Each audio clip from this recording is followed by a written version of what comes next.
everybody. Sorry I got late because of the rains. And thanks to all of you all for coming. Uh, this mic is here. This is our mic. Hello. Good evening, everybody. Thanks. आवाज नहीं आ रहा है? From the mic. हाँ, mic से आएगा. Let the mic be on. Let the mic be on. Good evening, everybody. Thank you for coming. It's been raining, but so kind of you that you all could come. And I'm sorry I've got late because of the rains.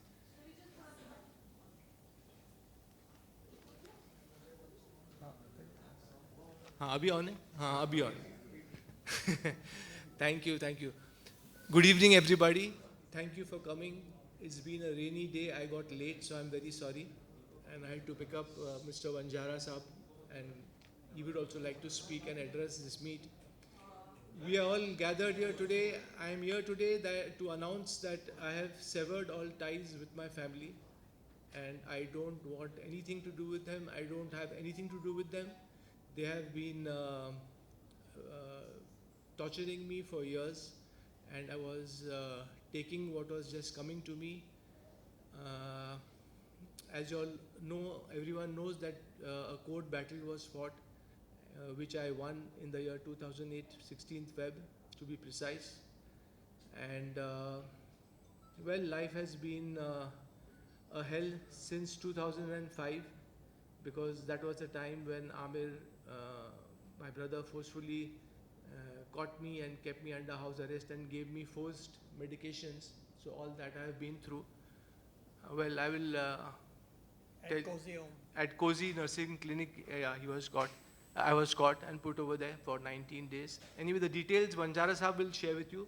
This is Mr. Vanjara Saab. He's my lawyer and my father's friend and advocate. So Mr. Vanjara Saab will.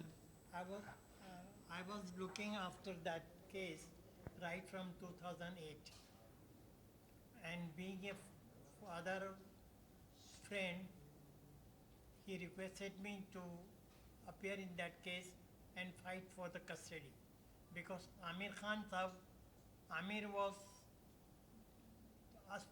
asking his custody, and we were fighting that case for practically about 12 years. 12 years. 5 months. 5 months. 5 months. 5 months. 5 months. हाँ, ये mic. And then finally the custody was given to. And finally the custody was given to Tahir Hussain Sahab, and then afterward court has allowed the custody to Tahir Hussain Sahab, and then afterward he requested that you should go and take the certificate from the JJ hospital. And even JJ hospital also, Mr. Faisal Khan was for 21 days. 21 days. Around 20 days. Around 21 days. And thereafter, from JJ hospital also, the clean sheet has been given, and that he is not suffering from schizophrenia. That is the only thing was there, and that was their case only, that he is mad, he is not keeping well, and that's why he has been locked up in Cozy Home for a long time. Cozy Nursing Home. Cozy Nursing Home. That was the But इससे पहले Dr. Harish Shetty.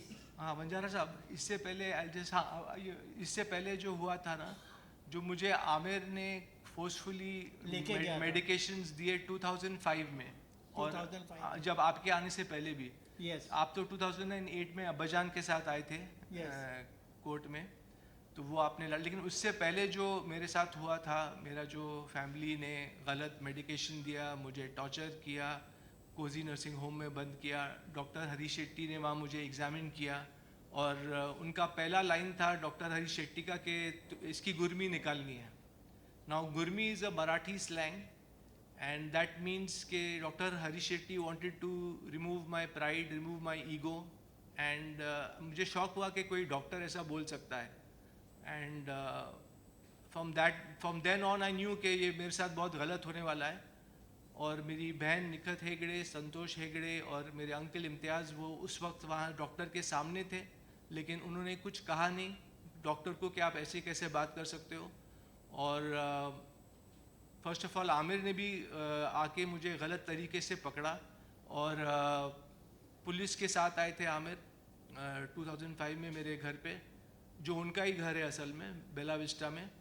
और उन्होंने मुझे धमकी दी कि अगर तुम नहीं चलोगे साइकेट्रिस्ट के पास तो तुमको दूसरे रूम में डॉक्टर है, वो तुम्हें इंजेक्शन देगा, तुम्हें अनकॉन्शियस करेगा और तुमको ज़बरदस्ती लेके जाया जाएगा मेंटल इवैल्यूएशन कराने के लिए। तो मैं तो शॉक में भी था, और मैंने आमिर को उस वक्त बोला कि ये सब करने की क्या ज़रूरत थी, अगर तुमको मेंटल इवैल्यूएशन करना ही था तो मुझे ऐसे ही बोल देते, मैं तो तैयार था।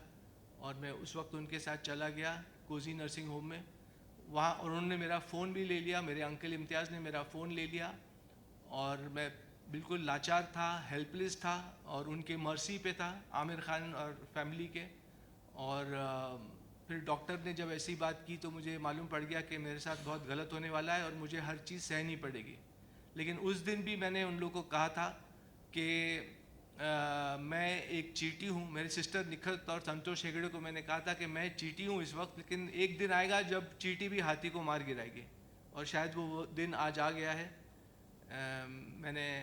मैं सबके सामने ये कहना चाहूँगा कि मेरे साथ बहुत गलत हुआ, और मैंने बहुत सहा उनकी, और उनके टॉर्चर को सहा मैंने। बहुत ट्रॉमेटिक टाइम था मेरे लिए। तो ये 2005 में मुझे पहले कोजी नर्सिंग होम में बंद किया गया, ज़बरदस्ती दवाएं दी की गलत सलत, और फिर आमिर 19 दिन के बाद मुझे आमिर के घर पे कैद कर दिया गया, जहाँ रूम के बाहर बॉडीगार्ड्स रहते थे, और मुझे ज़बरदस्ती दवाएं दी जाती थी।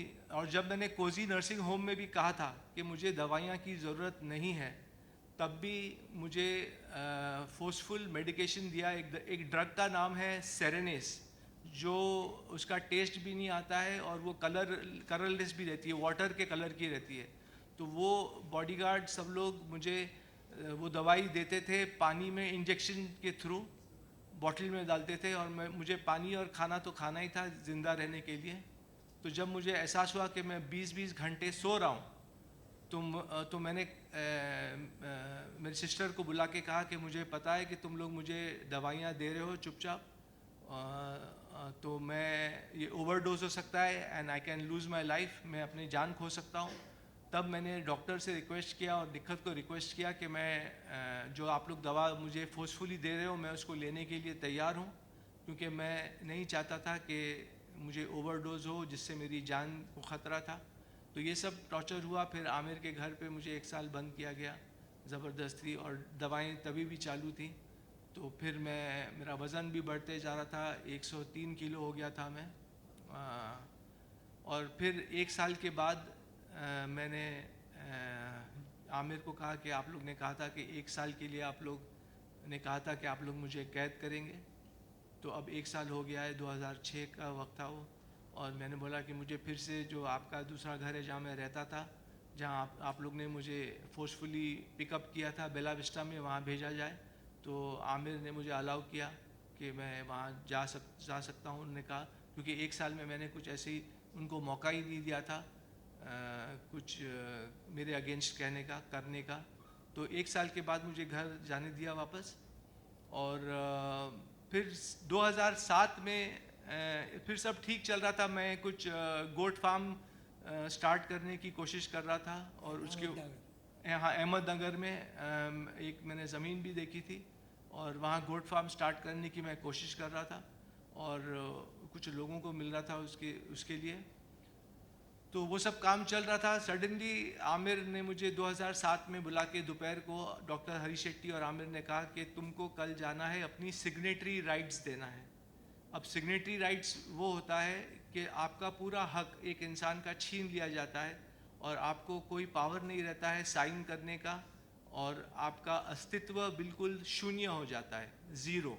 मतलब आप एक आदमी हैं, आप जी रहे हैं, लेकिन आप कुछ काम काज नहीं कर सकते, कोई चेक साइन नहीं कर सकते, कोई अग्रीमेंट साइन नहीं कर सकते।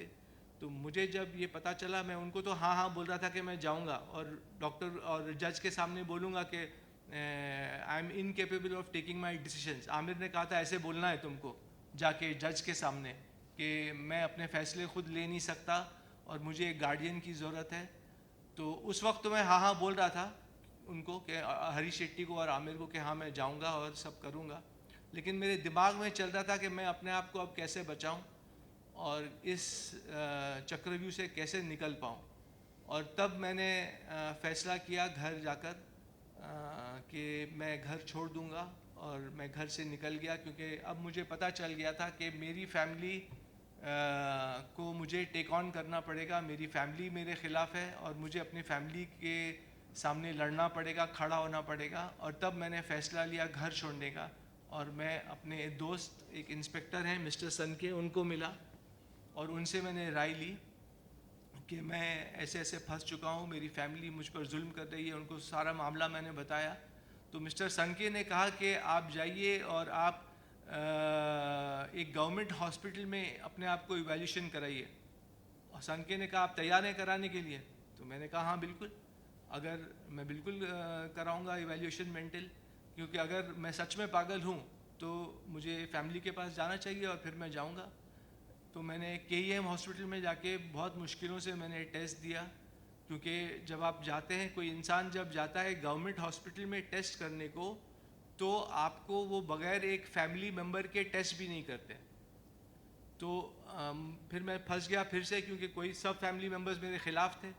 तो फिर मैंने कैसे भी अब्बाजान को कांटेक्ट किया और अब्बाजान ने कहा कि मैं तुमको एक लेटर दे सकता हूँ कि तुम नॉर्मल हो और तुम्हारी जांच की जाए। तो वो लेटर के बेसिस पे मेरा टेस्ट हुआ KEM हॉस्पिटल में। ये 2007 की बात है, 2007 अक्टूबर। और फिर मेरे इंस्पेक्टर दोस्त जो थे सन के, उन्होंने कहा कि आप 2-4 दिन के लिए ज़रा गायब हो जाइए जब तक ये रिज़ल्ट्स नहीं आते, और जब ये रिज़ल्ट्स आ जाएंगे तो आपको कोई कैद नहीं कर सकेगा, आमिर फैमिली आपको कोई ख़तरा नहीं रहेगा उनसे। तो आप ये रिज़ल्ट्स आने का तक आप गायब हो जाइए। तो उस वक्त मैं खंडाला चला गया था और पता नहीं कैसे भी पता नहीं फैमिली को कैसे पता चल गया और उन्होंने पुलिस भेजा मुझे अरेस्ट करने खंडाला में। और जब पुलिस बीच रात में आई खंडाला तो मैंने उनको पूछा कि आप लोग क्यों, उन्होंने बोला आपको चलना पड़ेगा हमारे साथ, हम खार पुलिस स्टेशन से हैं। तो मैंने कहा कि लेकिन पुलिस को मैंने ये पूछा कि मैंने गलत क्या किया है। पुलिस जब ही पकड़ती है जब आपने कुछ गलत किया हो। तो मैंने पुलिस को क्वेश्चन किया कि आप मुझे किस सिलसिले में पकड़ रहे हैं, आपके पास वारंट है क्या है, आप और आप किस जुर्म में मुझे पकड़ रहे हैं। लेकिन उन्होंने कहा कि आपकी मदर और सिस्टर ने एक कंप्लेंट डाली है पुलिस स्टेशन में कि आप सोसाइटी को के लिए हार्मफुल हैं, आप डेंजरस टू सोसाइटी हैं और आपको स्किज़ोफ्रेनिया है, ये उनके डॉक्टर्स बोल रहे हैं। तो मैंने कहा ये सब झूठी बातें हैं। तो उन्होंने बोला खैर आपको चलना पड़ेगा, आप चलिए हमारे साथ। तो मुझे उनके साथ चलना पड़ा, क्योंकि वो होटल वाले ने भी बोला मुझे कि हम आपको रहने नहीं देंगे। तो ये सब हुआ बीच रात में खंडाला में और मैं पुलिस के साथ मुझे आना पड़ा। पुलिस को तो ऑर्डर मिला था कि कैसे जैसे तैसे भी फैसल को पकड़ के लेके आओ। तो पुलिस भी लाचार थी, उन्होंने मुझे मजबूर थी और उनको ऑर्डर दिया गया था कि फैसल को पकड़ के लेके आओ जहाँ से भी। तो ऐसा हुआ और मुझे पुलिस के साथ जाना पड़ा और फिर मेरा फ़ोन ले लिया गया। मैं खार पुलिस स्टेशन में सो गया और जब सुबह उठा तो मुझे मेरा फ़ोन मिला, क्योंकि इंस्पेक्टर सनके ने जो खार पुलिस स्टेशन के इंस्पेक्टर थे इंचार्ज, उनको फ़ोन करके कहा कि इनको फ़ोन दे दो वापस फैसल को। तब मुझे मेरा फ़ोन मिला और मुझे पता चला कि मुझे कोर्ट में लड़ना है केस। अभी मेरी मदर जीनत ताहिर हुसैन और निखत हेगड़े ने केस डाल दिया है आपके ऊपर, तो आपको केस लड़ना पड़ेगा।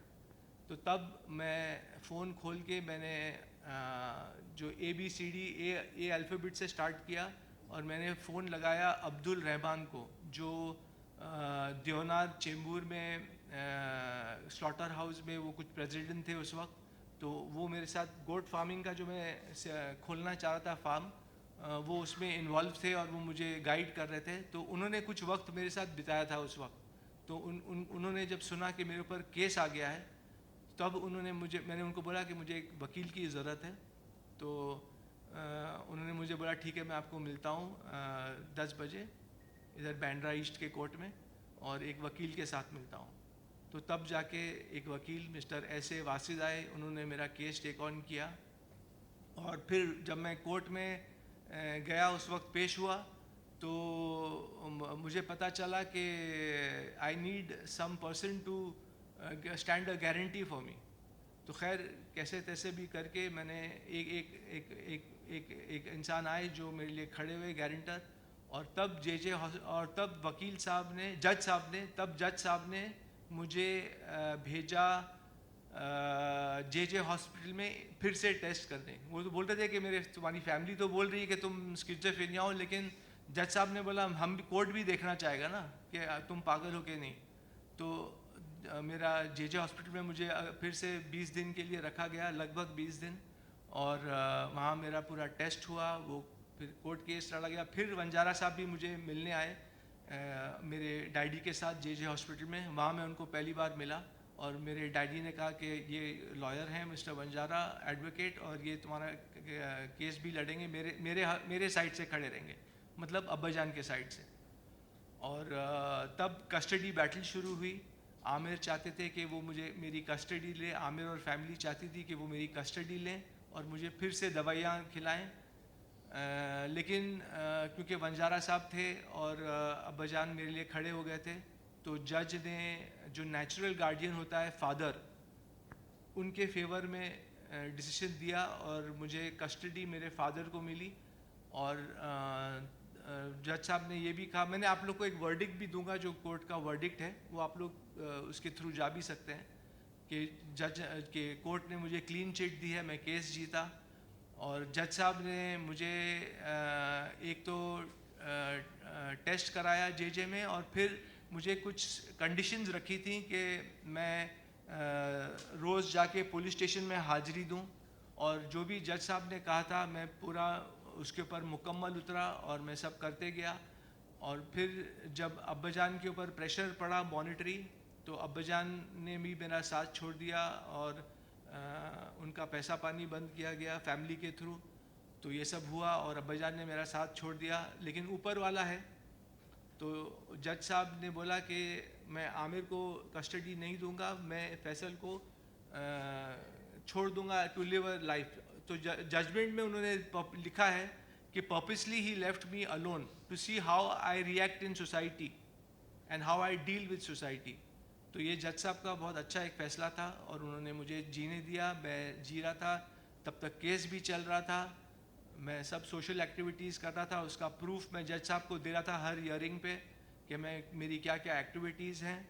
और फिर केस चला, और फिर 4 महीने के बाद Feb 16 को मुझे वर्डिक्ट दिया गया। जज ने कहा कि you are a normal person and you can live your life freely as a Indian citizen and you don't have paranoid schizophrenia. और ये सब करके मुझे एक क्लीन चिट मिली, मैं केस जीत गया, केस मेरे हक में गया, और तब मैं अपने कामों में फिर से लग गया। तो ये पूरी स्टोरी थी। और जो मेरे साथ हुआ, तो मुझे बहुत टॉर्चर सहना पड़ा इस दौरान। फिर मैं घर से बाहर रहा और बस ज़िंदगी चलती गई। मैं अपने काम काज में व्यस्त हो गया, बिज़ी हो गया, काम ढूंढने की कोशिश कर रहा था। उस दौरान कुछ लोग पूछते हैं मुझे कि मुझे पैसा कहाँ से मिल रहा था, मैं कैसे जी रहा था। तो मेरी कुछ पॉलिसीज़ थी, LIC पॉलिसीज़, PPF फंड, जो मैंने तोड़ा। फिर एक शख्स थे हारून भाई, जिन्होंने मुझे जिनको मेरी कहानी पसंद आई, उन्होंने मुझे साइन कर लिया था उस वक्त एक पिक्चर के लिए।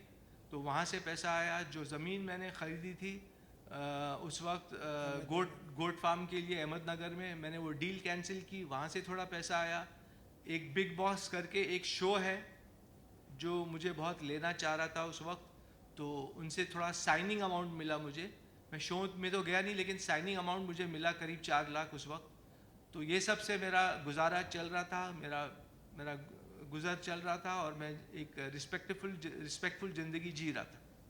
तो ये सब मामले चले, और फिर ज़िंदगी चलती गई। और फिर मैंने आमिर को एक बार जाके बोला कुछ सालों के बाद, 2-3 सालों के बाद, कि मुझे कोई काम नहीं दे रहा है क्योंकि सब लोग समझ रहे हैं मैं पागल हूँ। तो एक नॉर्मल इंसान को काम मिलना कितना मुश्किल होता है, ये तो आप लोग जानते ही होंगे। तो एक पागल इंसान को कौन काम देगा? तो आमिर ने मुझे बोला ठीक है। मैंने बोला अभी तुमको मुझे रखना पड़ेगा। तो उन्होंने मुझे स्क्रिप्ट डॉक्टर की नौकरी दी 30,000 महीने पे, और मैं अपना काम कर रहा था और चला रहा था अपने रोज़मर्रा की ज़िंदगी। तो इस हिसाब से ज़िंदगी चलती गई। लेकिन आज तक भी दुनिया को कुछ डाउट है कि मैं शायद एक नॉर्मल इंसान नहीं हूँ। मुझे आज तक वो झेलना पड़ता है वो समाज के सामने, और मुझे काम मिलना मुश्किल हो जाता है। हालांकि मैंने आगे चलकर एक फ़िल्म भी की, चिनार दास्तान-ए इश्क, जिसमें मैं लीड रोल था। वो 2015 में रिलीज़ हुई। और मैं कहानियों पर काम कर रहा था, मैं लिख रहा था। फिर बाद में एक पिक्चर मेरे और बनी, डेंजर अहेड करके, जिसके डायरेक्टर थे फैसल सैफ। लेकिन वो गुजर गए और पिक्चर अभी तक रिलीज़ नहीं हो पाई। तो फैसल सैफ ने वो पिक्चर, मैंने शूटिंग कंप्लीट कर दी है वो पिक्चर की। उसका पोस्ट प्रोडक्शन थोड़ा बाकी है, लेकिन वो पिक्चर भी रेडी है। इस बीच में मैंने सोचा कि दुनिया जो भी सोचती है मेरे बारे में कि मैं मेंटल इंसान हूँ, मैं पागल इंसान हूँ, कोई बात नहीं, मैं अपने काम से प्रूव कर दूंगा कि मैं क्या हूँ। तो इस बीच में मुझे मौका मिला और मैंने फैक्ट्री पिक्चर डायरेक्ट की, उसमें एक्ट भी किया और उसमें गाना भी गाया, उसमें राइटिंग में भी इन्वॉल्व था। प्रोड्यूसर्स भी नए थे वो प्रोजेक्ट के, फैक्ट्री पिक्चर के। तो मैं प्रोडक्शन के भी डिसीजंस लेता था। तो पूरा भार फैक्ट्री का मेरे ऊपर आ गया था। मैंने एक पिक्चर बना दी फैक्ट्री, उसको रिलीज़ भी कर दी ऊपर वाले की मर्ज़ी से। और यही मैंने चाहा कि दुनिया ये देखे कि अगर मैं वाकई एक पागल इंसान हूँ तो मैं एक पिक्चर कैसे बना सकता हूँ, इतना मेहनत करके, उसमें एक्ट भी करके, डायरेक्ट भी करके। उसमें प्रेशर बहुत था मुझे, क्योंकि मैं दोनों काम संभाल रहा था। लेकिन मैंने कहा कि चलिए मैं अपने काम से ही प्रूव करूंगा कि मैं पागल हूं या नहीं हूं। तो ये सब काम चलता गया। और अब जब एक इंटरव्यू आया, तो ये तो 2021 की बात थी, वो पिक्चर भी रिलीज हो गई फैक्ट्री। अब मैंने कुछ प्रोजेक्ट्स लिखे थे लॉकडाउन में जो मैं स्टार्ट करना चाह रहा था। तो मैंने एक इंटरव्यू दिया पिंक विला में, और वो इंटरव्यू के बाद फैमिली वाले नाराज़ हो गए मुझसे। और मैंने इंटरव्यू को इसलिए नहीं रोका, मेरे सवाल पूछने से, जो मेरे फैमिली के बारे में पूछ रहे थे, क्योंकि मुझे सच को बाहर लाना था। और मैं एक सच्चा इंसान हूँ, तो जो भी हुआ, क्योंकि मैं क्यों छुपाऊँ? अगर सामने वाला जर्नलिस्ट मुझसे सवाल पूछ रहा है तो मैं जवाब दूंगा। मैं क्यों बोलूँ कि नहीं, मैं इस सवाल का जवाब देना नहीं चाहता। तो अगर मैं ऐसे बोलूँगा मतलब मैं कुछ छुपा रहा हूँ, और मैं ये नहीं चाहता कि मैं कुछ छुपाऊँ और लोगों को रूबरू ना करूँ मेरे साथ क्या हुआ है। तो जो सवाल पिंक विला के एंकर अविनाश ने मुझसे पूछा, तो मैंने उसका सही जवाब दिया, सच्चा जवाब दिया। वो फैमिली वालों को अच्छा नहीं लगा, वो लोग नाराज़ हो गए और उन्होंने मुझे तोहमत लगाई कि मैं मिसलीड कर रहा हूँ मीडिया को, पब्लिक को। और उन्होंने और भी मुझ पे इल्ज़ाम डाले। सारे फैमिली वाले मेंबर्स ने साइन किया वो लेटर बोलिए या इंटीमेशन बोलिए, प्रेस को जो उन्होंने दिया था कुछ दिनों पहले। तो मैंने फिर उसका जवाब ये दिया कि मैं फैमिली से अलग हो रहा हूँ, और मैं ऐसी फैमिली में चाहता नहीं जो मुझे नुकसान पहुँचा रही है, जो मुझे हार्म कर रही है और मुझे बार बार रोक रही है आगे बढ़ने से। तो इससे बेहतर मैंने ये समझा कि मैं फैमिली से ही अलग हो जाऊं और दूर हो जाऊं। तो इसलिए मैंने पब्लिक नोटिस जारी की न्यूज़पेपर्स में, जिसमें ये कहा है कि मैं अपने फैमिली से दूर हो रहा हूं, अलग हो रहा हूं, और मैं अपना फ्री ज़िंदगी बग़ैर किसी प्रेशर के मैं जीना चाह रहा हूं। तो ये पूरा हुआ है, और इसलिए मैं अपना हक, अपना पहलू सामने रख रहा हूँ आप लोग के सामने, मीडिया के सामने, ताकि दुनिया को पता चले कि मेरे साथ क्या क्या हुआ, क्या क्या गलत हुआ। तो that is all I would like to say. उससे पहले वो जो आपने ताहिर हुसैन साहब का वो जो बीमारी हुई थी और वो हॉस्पिटल में थे, आप बताइए। बिफोर दैट इसको ऐसे Before that, Mr. Tahir Hussain was in Leelavati Hospital. He asked me Mr. Vanjara, I want that Mr. Santosh Hegde and other person, that is Nikat, should not come to me in the hospital. I don't want to see them, their faces, and want to take off anyone advice. You please see that they should not come. That was the person, Santosh Hegde and the Nikat, as they were involved with the family members and teaching them bad things and putting the bad things in the Amir ears. So it's what he wanted, that they should not come to in the hospital. But according to me, being Amir, though he is an intelligent person, make a good film also, and he came under their impressions and listened to them, especially Santosh Hegde and Nikat. That is the only thing I want, and I want to request you that accordingly, on the point of now that Mr. Harish Shetty, he is a renowned psychiatrist. I will be seeing that on that point, and will be writing to the medical council that his license to be cancelled as a doctor. That is our request.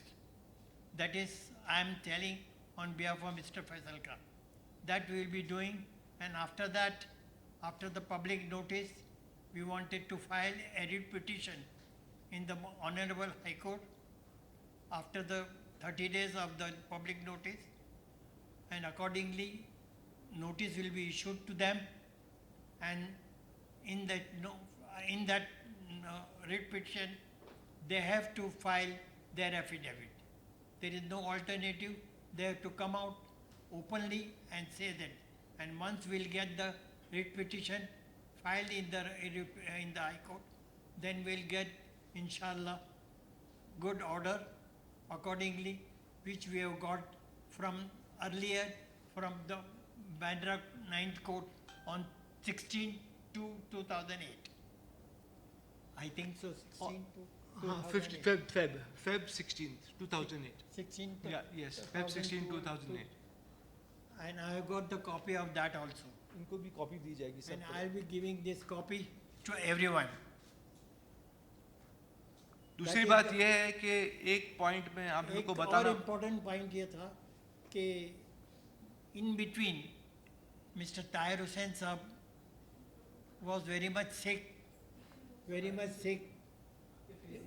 Tahir Hussain Saab very much sick. या मैं पकड़ता हूँ Tahir Hussain Saab very much sick, and then he was not able to control his urine. So Amir Khan and Nikat and Santosh Hegde forced Mr. Tahir Hussain Saab that you first give. There was one woman to whom he has got married earlier, that is Mrs. Shahnaz. She was a bori. You give divorce to her, and then only we'll take you to the hospital, and then we'll see that your medical treatment will be given.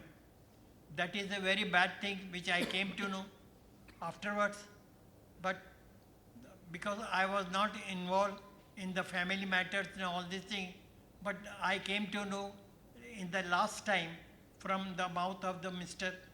Nasir Hussain Saab. That is the only thing. And I asked him that you married Mr. Shahnaz, so what was your mahr and iddat amount? Whether you have paid or not. So bole, no, I have not paid. That is a pressure, and that was these things on my head which I have to do it.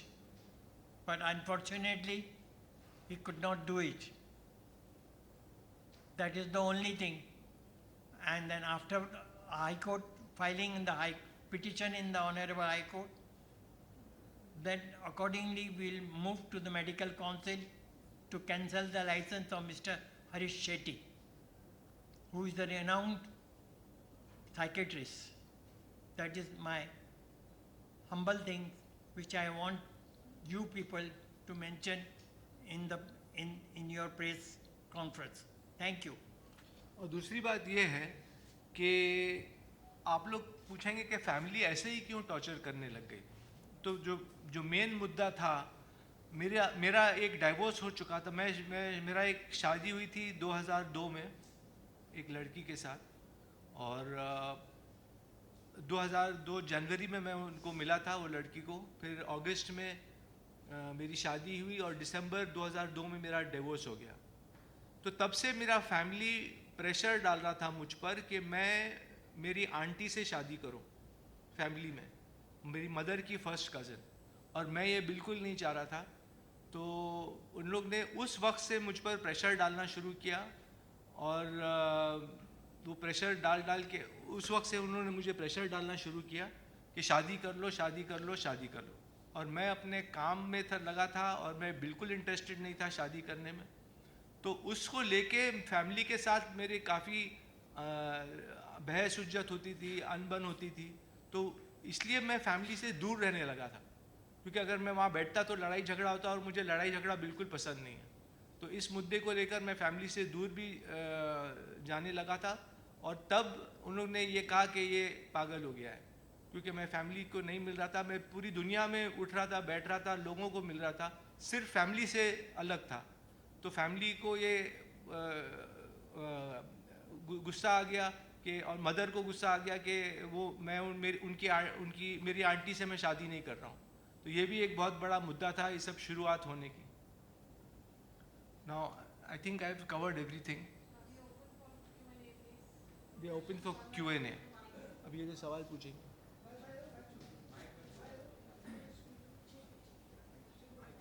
कौन सा भाई?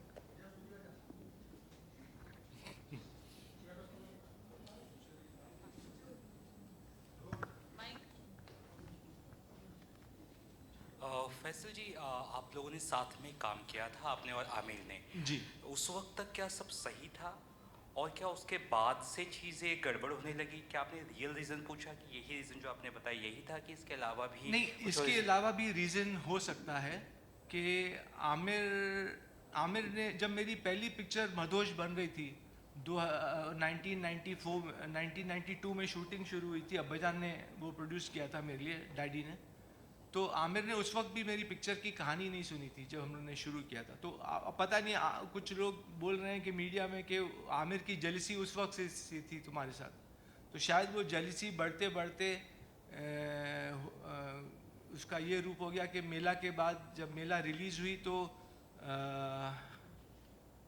मतलब मेरा काम थोड़ा ज़्यादा अच्छा लगा लोगों को। तो ये लोग मुझे कहते हैं आज तक कि तुमने ज़्यादा अच्छा, तुमने बेस्ट काम कर दिया मेला मूवी में। तो शायद आमिर को और भी जेलसी बढ़ गई होगी, क्योंकि मेला के परफॉर्मेंस के बाद ही आमिर ने मुझे बोला कि फैसल तुम्हें एक्टिंग नहीं आती है, तुमको एक्टिंग छोड़ देनी चाहिए। तो he was not encouraging at that time. तो maybe what I heard that he was jealous and he was, कुछ सिबलिंग राइवलरी रही होगी जिसकी वजह से उन्होंने ये कदम उठाया। And could be possible, yes. Next. Sir, आपने ऑलरेडी नोटिस में लिखा है कि I don't accept any monthly allowance from Aamir या आफ्टर, पर अभी जब आपने प्रेस कॉन्फ्रेंस के दौरान बोला तो आपने इस बात का कोई जिक्र नहीं किया कि आपको कोई मेंटेनेंस या अलाउंस उनकी तरफ से मंथली मिलता था। जी, ये अच्छा सवाल आपने पूछा। नहीं, मुझे एक मेंटेनेंस मिलता था जब मैं घर वापस लौटा। तो पहले तो मुझे 30,000 पगार मिलती थी, जो मैं स्क्रिप्ट डॉक्टर था मैं, तो तब मिलती थी। फिर आमिर ने एक दिन मुझे बुला के बोला कि फैसल मैं तुमको नौकरी से निकाल रहा हूँ, तो no need to come to the office. तो maybe he felt I was not working hard enough और वॉट एवर, तो शायद उन्होंने वो कदम उठाया। तो अब मेरे पास पैसा कहाँ से आए, क्योंकि दुनिया तो अभी तक मुझे पागल समझती है, तो कौन काम देगा। तो फिर मैंने आमिर से बहस उज्जत की एक दिन, और मैंने बोला कि you have to give me a monthly sustenance till I don't stand on my 2 feet, because तुम्हारी वजह से मैं पागल करार किया गया हूँ। तो उन्होंने अग्री किया और उन्होंने बोला कि ठीक है मैं मंथली तुमको अलाउंस दूंगा। तो वो अलाउंस तय हुआ तो मुझे मिलता था। तो अब जब मैंने घर छोड़ दिया, जब मैंने पब्लिक नोटिस जाहिर की, तो मैंने ये फैसला लिया है कि ना मैं उनके घर में रहूँगा और ना मैं उनसे मंथली मनी लूँगा। जो है ऊपर वाला देगा। मैं मेहनत करूँगा, मैं अपना जो भी मैंने सीखा है फिल्म लाइन में, मैं एक पिक्चर डायरेक्ट भी कर चुका हूँ, तो मैं डायरेक्शन की तरफ जा रहा हूँ और मैंने एक नए प्रोजेक्ट पे भी काम की है। कुछ एक्टर्स को भी हम लोग ने सुनाए हैं कहानी, जो अभी मतलब 14 एक्टर्स हमारे लिए राज़ी भी हो गए हैं। तो मैं अपना खुद मेहनत करूँगा और अगर ऊपर वाला चाहेगा तो मैं पिक्चर भी डायरेक्ट करूँगा और एक्टिंग भी कर सकता हूँ। कुछ रोल्स ऑफर होंगे तो I am open to everything. एक और पॉइंट तो अभी मैं पैसा नहीं लूँगा आमिर से, ना उनके घर में रहूँगा। एक और पॉइंट था कि आपने कहा कि मुझे बिग बॉस का साइनिंग अमाउंट मिला था ji. And we all know कि Aamir and Salman are both in good terms, तो क्या वजह थी कि साइनिंग अमाउंट मिलने के बाद भी आप बिग बॉस हाउस में नहीं? हाँ, तो उस वक्त भी बिग बॉस का जो मुझे मिला था साइनिंग अमाउंट, सडनली मुझे निकाल दिया गया वहाँ से। तो मुझे पता चला कि आमिर ने कुछ स्ट्रिंग्स पुल किए और उनकी वजह से ही मुझे निकाला गया। जब उनको पता चला कि मैं बिग बॉस में जाऊंगा उस वक्त और मैं सब दुनिया के सामने अपना जो भी पेश करूंगा, जो आज मैं पेश कर रहा हूँ, तो वो डर गए और उन्होंने मुझे बिग बॉस से निकाल दिया। तो ओनली ही could have used his pull and power to remove me from Bigg Boss, वरना मैं वो शो भी करता। और कुछ? मेरा सवाल आपसे, जिस तरह से फॉल्स एलिगेशन और चार्जेस लगाए गए हैं फैसल पर, टू हिज फैमिली, और अनसाउंड माइंड डिक्लेयर किया है उनको, बट कोर्ट के वर्डिक्ट में उनको फ्री और फिट एंड फाइन कर दिया डिक्लेयर। बट अगर आगे जाकर ये अगर केस फाइल करते हैं अपनी फैमिली के अगेंस्ट, तो what will be the punishment to this family? There is no punishment, so we cannot say. She asking about the writ petition, I think. What is the consequences of the writ petition? Consequences, yes. Consequences of the writ That will petition. be filing in the writ petition in the Honorable High Court, and they have to file their reply after notice to them. And that is the only thing. Then we'll come to know that what is the reply incoming. So was their real intention? What was their real intention? You will come to know when they file the reply. But उससे कुछ consequence नहीं होंगे ना, उससे मतलब वो jail well नहीं जा सकते लोग। नहीं करेंगे consequences इनकी नहीं। family जिस तरह Just to get my freedom. Only thing that we'll get the order from the High Court or in the writ petition that now henceforth they should not, Mr. Interfere. Amir, Santosh Hegde, Nikat and other people should not interfere in the life of Mr. वो एक Faisal. Legal, देखिए जैसे मैंने एक public notice जाहिर किया तो ये लीगल नहीं था, ये मेरी तरफ से एक नोटिस जाहिर किया गया था। लेकिन रिट पेटिशन लीगली कटिंग होगा, उनको कुछ कॉन्सिक्वेंसेज नहीं होंगे, मतलब उनको ना कुछ सज़ा होगी ना कुछ होगा, लेकिन that will be a legal step that I am cutting all ties and you can't interfere in my life. And from the higher court we'll get the order after public notice. But there is no precedent कि जो past में आपके साथ हुआ उनके लिए punishment मिले उन्हें, क्योंकि आपके father ने तो आपको fit and fine declare जी, किया था, जी। आपको भी medicines दिए गए थे, आपको पागल करार दिया गया था, उसके बाद आपको तो- lock किया गया था घर में। तो ये सारी जो साजिशें रची गई थी आपके against और आपको बंद किया गया था, तो उनके खिलाफ ऐसी कुछ कोई उसके लिए कुछ सज़ा मिल सकती हो? नहीं, रिट पिटीशन में सजा का नहीं, बट हमने जो केस लड़ा था, वो जो हम लोग ने पहले जो 2007 और 8 में केस लड़ा था, वो उसमें हम लोग ने कुछ फाइल नहीं किया कि हमको कुछ कॉम्पेंसेशन चाहिए या उनको कुछ उनके खिलाफ हमने किया नहीं था। And I don't no, I was not interested in, I just wanted कि मेरा पीछा छूटे इन लोगों से और मैं अपने काम में जीऊँ और अपना काम करूँ। तो मेरा इंटेंशन ये नहीं था कि मैं उनको सज़ा दूँ या उनको कुछ वो दूँ। सज़ा तो ऊपर वाला देगा, सज़ा मैं क्या सज़ा देगा, लोग क्या सज़ा देंगे? जो सज़ा देना है वो ऊपर वाला देगा, वो हम लोग सब हैं दुनिया में, देखेंगे कि क्या होता है आगे। तो मुझे तो जान छुड़ानी थी, अपनी जान बचानी थी, ना कि उनको सज़ा देना था।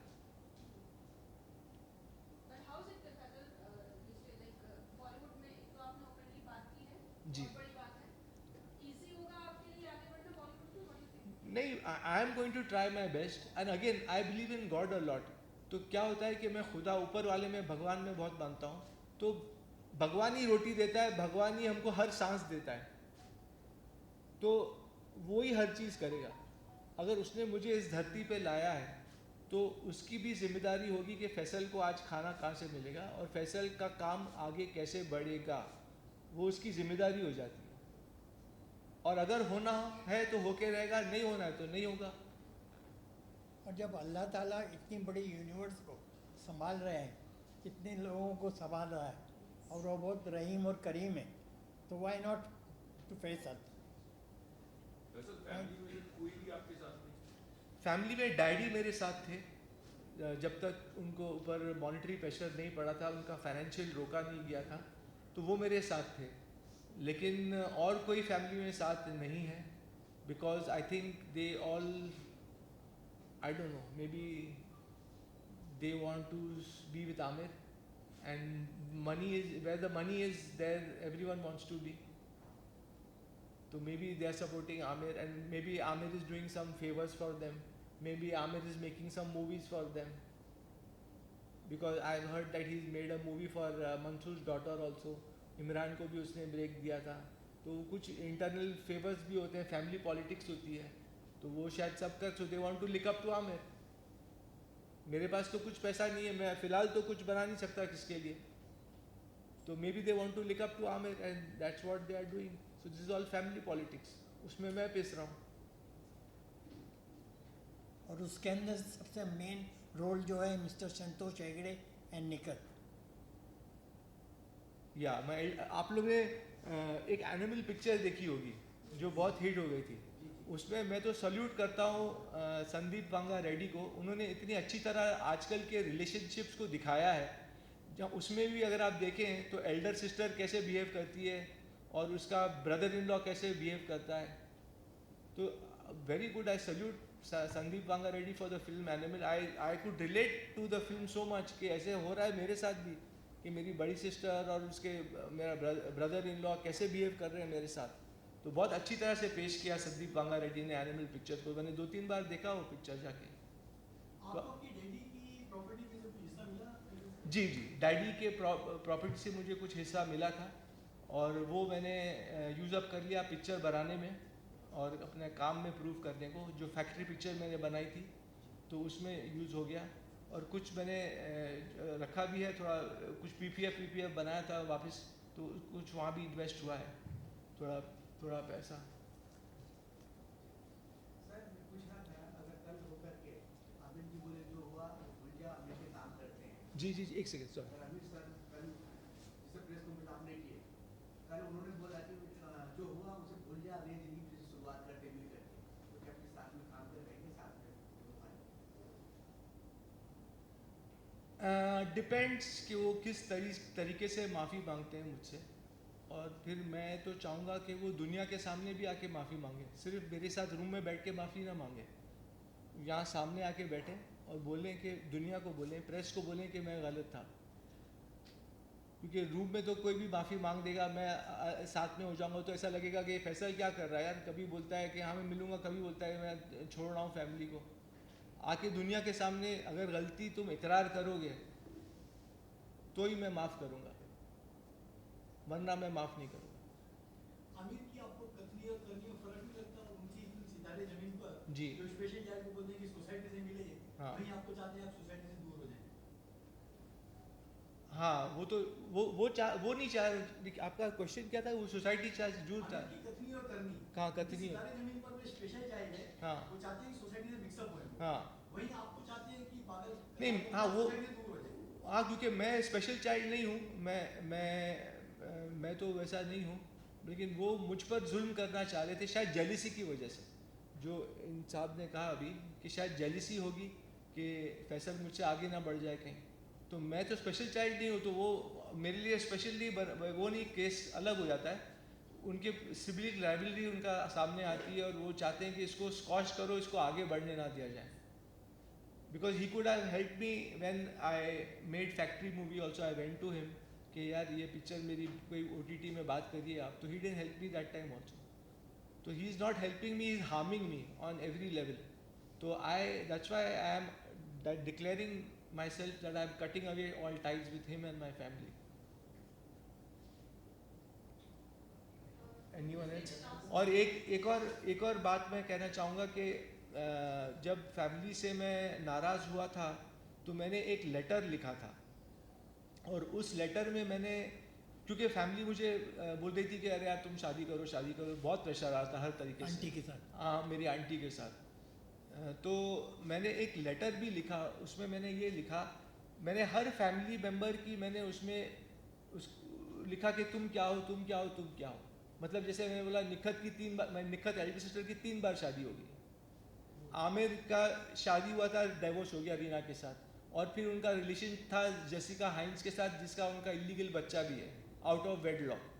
तो वो सब मैंने लेटर में लिखा था। किरण के साथ he was living in that time. फिर my father had got married twice, फिर my cousin sister had got married twice and divorced and married and divorced and married. तो मैं बोल रहा था यार तुम लोग मुझे क्या सलाह दे रहे हो, मतलब let me live my life how I want ना। तो उस लेटर में मैंने काफ़ी उनको सुना भी दिया, थोड़ा अब्यूजिव लैंग्वेज भी यूज कर दिया क्योंकि मैं गुस्से में था, तो वो भी उनको बुरा लग गया होगा शायद कि ये तो अपना सच्चाई बोल रहा है अपने साथ। सच्चाई बहुत कड़वी होती है, तो वो फेस नहीं कर पाए। तो ये सब लेटर पे मैंने लिख दिया, तो उन लोग का गुस्सा बढ़ गया, इसलिए लड़ाई झगड़ी बनाया, छोड़ो मिलते ही नहीं। तो अब वो लोग प्रेशर डाल के बोला ये पागल हो गया, इसको पागल घोषित कर दो। तो ये सब फैमिली पॉलिटिक्स की वजह से भी ये सब हुआ था। तो आई think I have given quite a bit of explanation. और कोई सवाल है? नहीं, सही भी होंगे, नहीं सही है, इल्जाम नहीं है। व्हाट इज द फैक्ट ही से? क्योंकि कोर्ट का हमको वर्डिक्ट मिला है, हम इल्जाम नहीं लगा रहे हैं, ये हुआ है सब। अभी हाल फिलहाल में हमने ये देखा कि आमिर खान ने उनकी टीम की तरफ से एक स्टेटमेंट आया था जी। उसके बाद आप लीगली जा रहे हैं आगे? नहीं, जो स्टेटमेंट आया था उसके बाद ही तो मेरा स्टेटमेंट आया कि मैं पब्लिक नोटिस दिया कि I am cutting all ties, I don't want to be with liars and all that. तो they are liars and they are misleading the press and the public. So I am cutting out all ties because they give a wrong reaction that I was lying. So I do not mix with hypocrites and liars, and that's why I gave the public notice that I want to cut all ties with the family. And मेरा verdict भी आप लोग पढ़िएगा क्या है। Public notice के बाद आमिर खान के फैमिली की तरफ से किसी का कॉल आया आपको? आज मेरी बहन का फ़ोन बहुत आ रहा था, फरत का, because I was holding a press conference. I have got the on my phone. I can show you how many times she's called me. So why were they scared that I should not come and speak my mind out and my heart out? अगर तुम लोग में दम है तो तुम लोग भी प्रूफ करो। अगर तुम बोलते हो कि फैसल पागल है तो प्रूफ करो, खाली बोलो मत कि ऐसा हुआ, ऐसा करता था, वो करता था, प्रूफ लाओ। बिकॉज एंड देन वो प्रूफ उन्होंने कोर्ट के टाइम क्यों नहीं पेश किया? कोर्ट केस जब चल रहा था इन बैंड्रा तब प्रूफ देना चाहिए था। अभी वो लोग भी आके कुछ भी बोल सकते हैं कि अरे फैसल ऐसा था, ऐसा करता था, ये करता था, तो कोर्ट में पेश करो ना। At the time that when the case was going on in 9th Court Bandra, which finished on 16th of Feb 2008. 2008. In that also that they have not said anything. Nothing. So is they will be there. fabricating. If they say anything, they will be fabricating stories. So let them fabricate. Then I will also answer.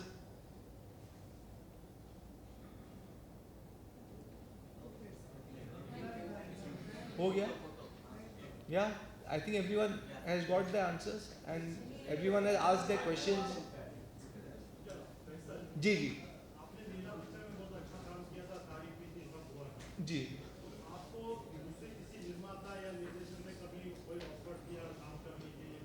जी, मैंने जब मेला picture release हुई और मेरा काम लोगों को पसंद आया तो मैंने बहुत कोशिश की, प्रोड्यूसर्स के पास गया, सबको मिला कि मुझे कुछ काम मिले, लेकिन किसी ने काम दिया नहीं।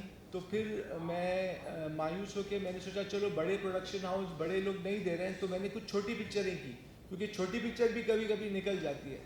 तो मैंने बस्ती, काबू, बॉर्डर हिंदुस्तान का, चांद बुझ गया, ये सब पिक्चरें की। उस वक्त छोटी पिक्चरें थी, लेकिन मैंने सोचा कि चलो काम करते रहो, क्या पता क्या हिट हो जाए। तो मैंने काम नहीं रोका। फिर मैंने जब छोटी पिक्चरें मेरी नहीं चली तो मैंने टीवी सीरियल के तरफ भी मैं गया। मैंने आंधी टीवी सीरियल किया, तो मैं लगातार कुछ ना कुछ काम कर ही रहा था। उस बीच में ये प्रॉब्लम शुरू हो गया, शादी करो शादी करो शादी करो वाला। तो फिर वो सब प्रॉब्लम शुरू हो या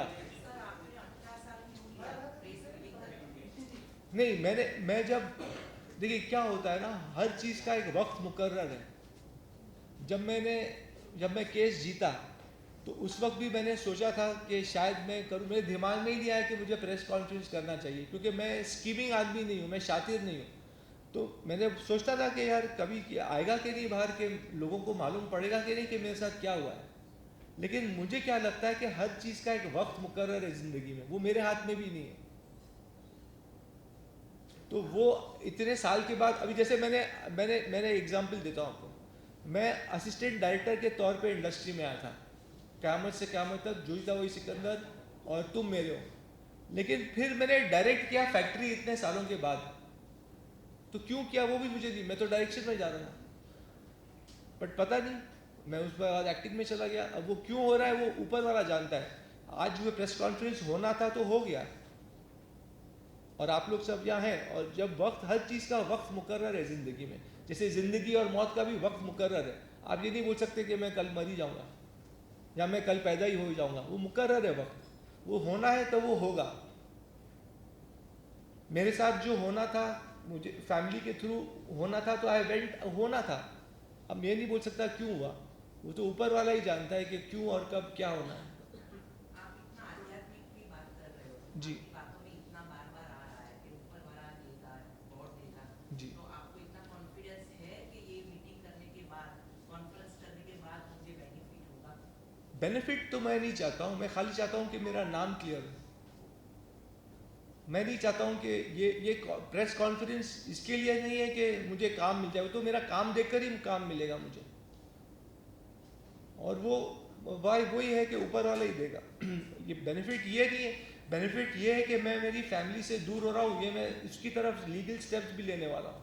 तो ये प्रेस कॉन्फ्रेंस उसके लिए किया गया है कि भाई मेरे फैमिली वालों, मेरे पीछा छोड़ो, और जो मेरा नाम खराब किया गया है वो सच जाहिर हो दुनिया के सामने, इसके लिए किया गया है।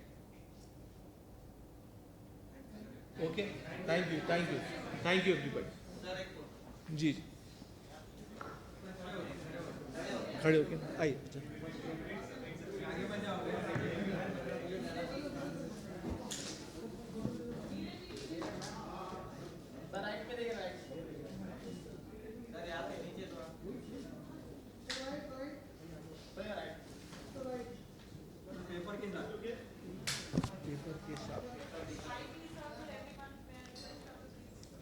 वो पेपर, वो वाला वर्डिक पेपर दे वांट।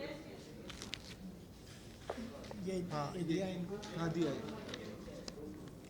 ये बच्चा, ये देखिए, इसको पकड़िए आप आगे side. So one on this side. So one on this side. एक वो तो उनको दे दिया है, ऐसे यहाँ देखिए।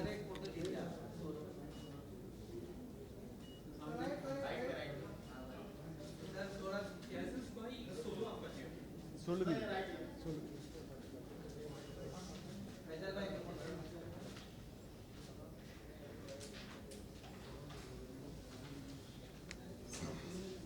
सोलो।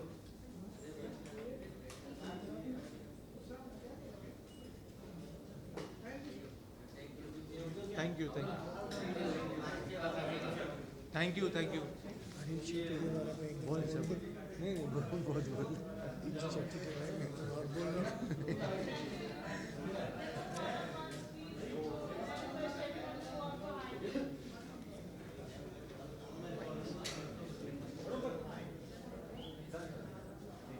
Thank you.